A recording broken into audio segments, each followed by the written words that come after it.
He's the Prince of Darkness, the godfather of heavy metal, a reality TV icon, and a survivor against all odds.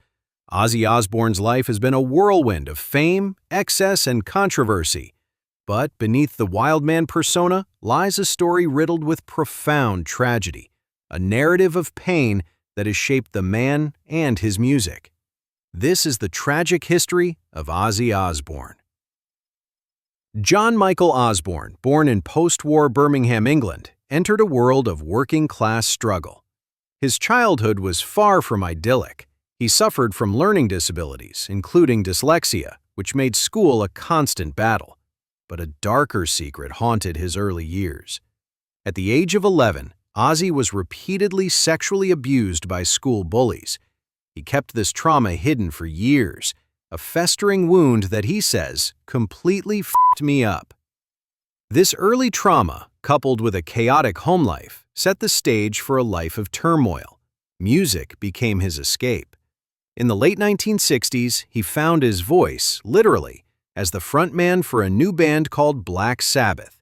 Their heavy, sludgy sound, a departure from the popular music of the time, would go on to define a genre. But the band's rapid ascent to fame was fueled by more than just musical innovation. Drugs and alcohol became as integral to their identity as their iconic riffs. For Ozzy, this was the beginning of a lifelong battle with addiction. He has openly admitted that he was drunk or high for most of his time with the band. His substance abuse, which included cocaine and a daily habit of LSD for 2 years, led to erratic behavior and escalating tensions within the group. By 1979, the other members of Black Sabbath had reached their breaking point. Citing his unreliability and excessive substance abuse, they fired their iconic frontman. For Ozzy, it was a devastating blow, a betrayal by the family he had found in music. Fired and spiraling, Ozzy's future looked bleak. But then, a gift from God entered his life, a virtuosic young guitarist named Randy Rhoads. Rhoads was the architect of Ozzy's new sound, co-writing the classics that would define his solo career. He gave Ozzy hope and a renewed sense of purpose.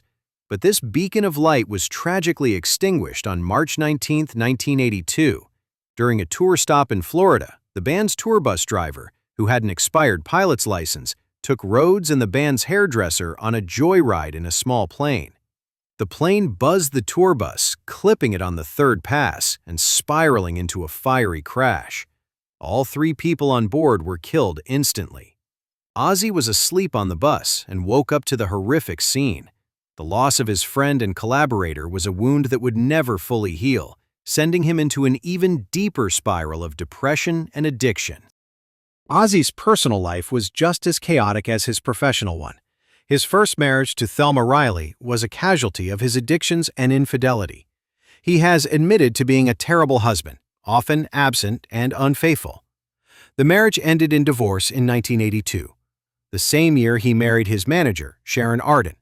While his marriage to Sharon has been a cornerstone of his life and career, it hasn't been without its share of darkness. The world got a front-row seat to their tumultuous lives with the hit reality show, The Osbournes. While often comedic, the show also captured the family struggles. Ozzy himself has said the constant presence of cameras drove him and his children, Kelly and Jack, to drink and drugs. Both Kelly and Jack have been open about their own battles with addiction. The years of hard living have taken a severe toll on Ozzy's health. In 2003, he suffered a near-fatal ATV accident on his English estate, breaking his collarbone, 8 ribs, and a vertebra in his neck. He was in a coma for 8 days and required extensive surgery. Then, in 2020, Ozzy revealed he had been diagnosed with Parkinson's disease, a progressive neurological condition. The diagnosis came after a fall that required neck surgery and left him with nerve damage. He has spoken about the debilitating effects of the disease, describing it as feeling like he's walking around in lead boots. More recently, a fall led to the discovery of a tumor in one of his vertebrae, requiring more surgery. These health battles have left him in chronic pain and have impacted his mobility. Adding to the litany of tragedies, Ozzy has also faced legal battles tied to the very music that made him famous. In 1984, the parents of a 19-year-old fan who died by suicide while listening to Ozzy's song Suicide Solution filed a lawsuit against him. They claimed the song's lyrics encouraged their son to take his own life. The case was ultimately dismissed, with the judge ruling that the lyrics were protected by the First Amendment. Despite the immense darkness that has shadowed his life, Ozzy Osbourne continues to endure. His recent struggles with sobriety have been public, including a recent admission of using marijuana and a brief, concerning flirtation with ketamine treatment. Yet, through it all, his love for music and his family remains a powerful force. The story of Ozzy Osbourne is a stark reminder of the fragility of life and the enduring power of the human spirit.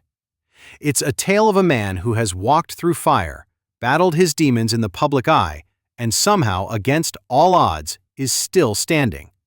The Prince of Darkness may be scarred, but his reign is far from over.